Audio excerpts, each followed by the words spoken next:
గోత్రం చెప్పమ్మా. సైడ్ బాల గోత్రం సుధాకర నామదేశ్య, సత్యవతి నామదేశ్య, బలరాం కృష్ణ నామదేశ్య, దుర్గా భవని నామదేశ్య సహకుటుంబానం శ్రీ వారాహి సోమలమతనుగ్రహక్షత్ర వారాహి ప్రాప్తస్తు. గోత్రం సైడ్ బాల గోత్రస్య సత్యనారాయణ నామదేశ్య, లక్ష్మీ నామదేశ్య, దుర్గా ప్రసాద్ నామదేశ్య శ్రీ వారాహి సోమలమతనుగ్రహక్షత్ర जगनीत गोत्रस्य सुरेश नामदेस्य, दुर्गा नामदेस्य, पद्मिनी नामदेस्य, राम सत्यसाई नामदेस्य कुटुंबानां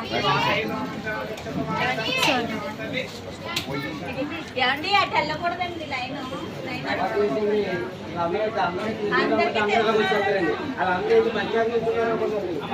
అలాగే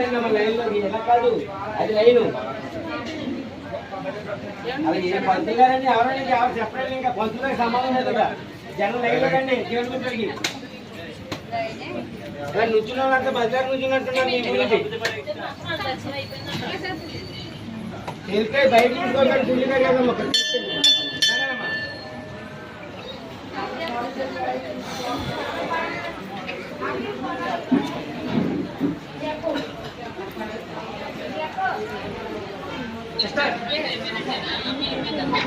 వారాహి శ్రీ శ్రీ శ్రీ వారాహి అమ్మవారి ఆలయం రాజమండ్రి కోవూరు నుంచి మీ ఆలయ ధర్మకర్తను మాట్లాడుతున్నాను. ఈ వారాహి అమ్మవారి ఆలయంలో ప్రతి శుక్రవారం కూడా సంతానం లేని వాళ్ళకి వడి బియ్యము అలాగే అమ్మవారి దగ్గర పెట్టిన ప్రసాదం పండు అనేది వీళ్ళకి ప్రసాదం కింద ఇవ్వబడుతుంది. కావున దంపతులు కూడా ఇక్కడ సంతానం లేని వాళ్ళు చాలా మంది ఉన్నారు. చాలా ఏళ్ళుగా సంతానం లేని వాళ్ళు ఉన్నారు. అలా సంతానం లేని వారికి మన ఆలయంలో అమ్మవారి ప్రసాదం వీళ్ళకి ప్రసాదం కింద ఇవ్వబడుతుంది. కాబట్టి ఆ ప్రసాదం ఎవరైతే దంపతులు స్వీకరించి ఆరగిస్తారో వాళ్ళకి ఖచ్చితంగా ఇక్కడ సంతానం అనేది కలుగుతుంది.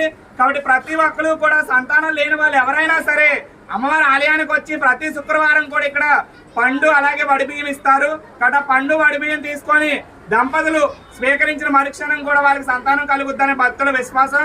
కాబట్టి ప్రతి ఒక్కరు కూడా అమ్మవారిని దర్శించుకొని మీ యొక్క కోరికలు నెరవేర్చుకుంటారని మనస్ఫూర్తిగా కోరుకుంటున్నాను.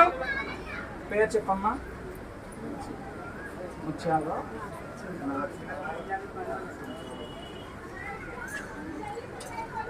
ఇలా మనం అమ్మవారి ఆలయం వద్ద సంతానం లేని వాళ్ళకి వడి బియ్యము అమ్మవారి పండు ప్రసాదం కింద ఇవ్వబడుతుంది.